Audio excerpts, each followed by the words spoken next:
화요일 새벽 예배의 말씀은 누가복음 3장 3절부터 6절까지의 말씀입니다. 요한이 요단강 북은 각처에 와서 죄 사함을 받게 하는 회개의 세례를 전파하니 선지자 이사야의 책에 쓴 바 광야에서 외치는 자의 소리가 있어 이르되 너희는 주의 길을 준비하라. 그의 오실 길을 곧게 하라. 모든 골짜기가 메워지고 모든 산과 작은 산이 낮아지고 굽은 것이 고자지고 험한 길이 평탄하여질 것이요 모든 육체가 하나님의 구원하심을 보리라 함과 같으니라. 아멘. 예수님의 길을 예비하는 사명을 받으며 태어난 요한. 1장 말씀에 우리는 그가 태어나서 빈들에서 머물며 자라고 있음을 말씀을 통해서 보았습니다. 그리고 오늘 드디어 요한이 세상의 모습을 드러냅니다. 때는 디베로 황제가 로마를 통치하고 있을 때입니다. 빌라도가 유대의 총독으로 있었고 헤롯은 갈릴리의 분봉왕으로 있었습니다. 그리고 안나스와 가야바가 대제사장으로 있을 때임을 우리는 1절과 2절 말씀을 통해서 알 수 있지요. 2절 말씀이 끝나는 부분에 이렇게 쓰여 있습니다. 하나님의 말씀이 빈들에서 사가랴의 아들 요한에게 임한지라. 아멘. 하나님의 말씀이 임합니다. 황제도 아니고 분봉왕도 아니고 대제사장도 아닌 빈들에 머물고 있던 요한에게 임합니다. 이 말씀이 임한 후에 요한은 회개의 세례를 베푸는 사역을 시작합니다.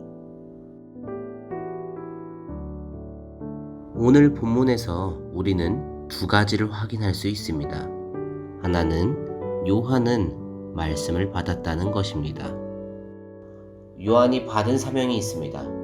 1장 17절 말씀에 이렇게 쓰여 있지요. 그가 또 엘리야의 심령과 능력으로 주 앞에 먼저 와서 아버지의 마음을 자식에게 거스르는 자를 의인의 슬기에 돌아오게 하고 주를 위하여 세운 백성을 준비하리라. 요한은 백성을 준비하는 사명을 받은 사람입니다. 그는 이 사명대로 살아가지요. 그런데 한 가지 의문이 듭니다. 왜 대제사장이 아닌 요한을 택하셨을까요? 우리는 이것 또한 2절 말씀을 통해 유추할 수 있습니다. 요한이 머물던 곳이 바로 빈들이었기 때문이죠. 아무것도 존재하지 않아서 마치 광야와도 같아서 오직 하나님께만 집중할 수 있는 그러한 공간, 요한은 빈들에 있었습니다. 안나스와 가야바는 꽤나 사치를 즐기는 그러한 대제사장으로 나오는 것을 생각한다면 본문에서 말해주고자 하는 것은 그 직위와 그 위치가 중요한 것이 아니라 그 사람의 마음을 강조하려는 것이지요. 요한과 같이 빈들에 머무르는 한 나그네와 같은 그러한 낮은 위치일지라도 그 마음이 하나님께만 향해 있다면 하나님께서는 대제사장의 직분을 가지고 있던 자들이 아닌 요한에게 임하신다는 것입니다. 우리가 하나님의 말씀을 보고 듣고 읽을 때는 그러한 마음을 가져야 합니다. 나를 꾸미고 나를 드러내고 어떻게 하면 나를 조금 더 있는 것처럼 포장할 수 있을까를 생각하는 것이 아니라 나 자신은 한없이 낮아지고 오직 주님께만 집중할 때 그 심령에 주님의 말씀이 임하는 것입니다. 두 번째 모습은 회개의 모습입니다.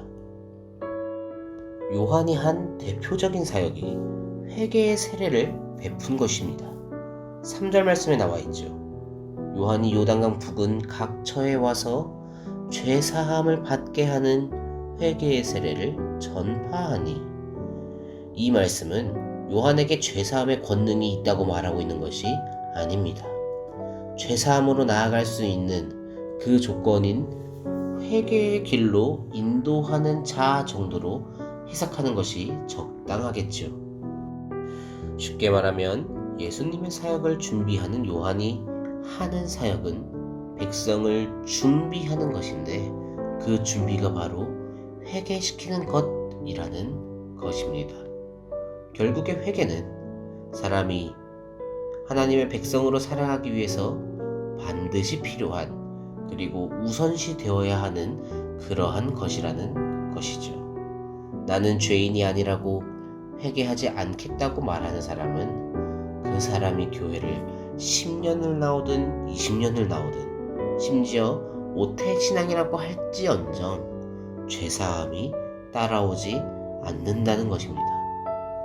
오늘의 말씀을 정리하면 자신의 지위를 이용해서 사치를 누리던 사람들, 그러한 사람들은 하나님의 말씀을 받지 못하였고 빈들에서 조용히 기다리고 있던 요한에게 말씀이 임했습니다. 그리고 요한은 죄사함으로 나아갈 수 있는 회개의 세례를 전파했습니다. 결국 본문 말씀은 우리에게 겸손, 낮아짐을 요구하고 있습니다. 본문 속에서 하나님께서는 이스라엘 백성들의 그 목이 고짐을 두고 책망하고 계십니다. 이제 곧 예수님께서 죄사함을 위한, 구원을 위한 사역을 시작하실 텐데 저대로는 백성들이 그 죄사함을 누리지 못할 테니 요한을 통해서 먼저 회개가 선포되게 하시는 것입니다. 우리도 동일합니다. 세상을 살아가면서 죄를 짓지 않는 사람은 존재할 수 없습니다. 중요한 것은 그 다음이 중요하지요. 죄를 범한 뒤에 이제 어떻게 행동하느냐가 중요한 것이지요. 이미 내게는 그리스도인이라는 신분이 있으니 그것만을 믿고 교만하게 나아갈지, 아니면 자신의 연약함과 죄를 고백하며 엎드려서 주님의 위로하심을 경험할지, 두 선택의 결과는 하늘과 땅 차이로 나타날 것입니다.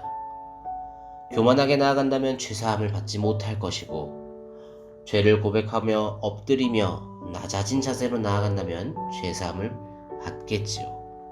신앙생활을 하실 때, 특별히 오늘 하루 살아가실 때 평소보다 더욱 겸손한 자세로 살아가시는 저와 여러분 되시기를 축복합니다.